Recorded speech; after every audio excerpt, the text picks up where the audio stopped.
mapalad ang gumaganap ng katarungan at ang gumagawa ng matuwid sa lahat ng panahon. Awit 106 verse 3. Sa ating pagdiriwang ng ika-124 na Police Service Anniversary, pinapaala sa atin ng salita ng Diyos ng tunay na pagpapala ay nasa mga tapat na gumaganap ng katarungan at patuloy na namumuhay sa katuwiran.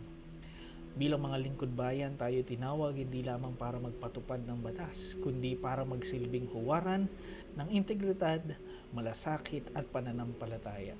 Ang ating serbisyo ay hindi lamang trabaho. Ito ay isang misyon mula sa Diyos upang maging ilaw at gabay sa ating kapwa.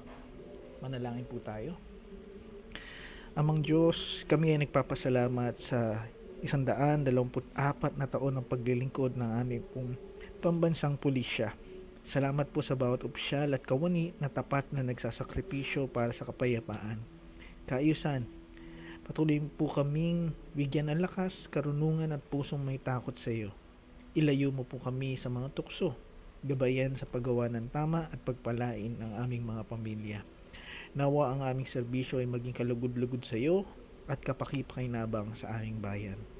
Ito po ang aming samot dalangin sa inyong banal at matamis na pangalan. Amen.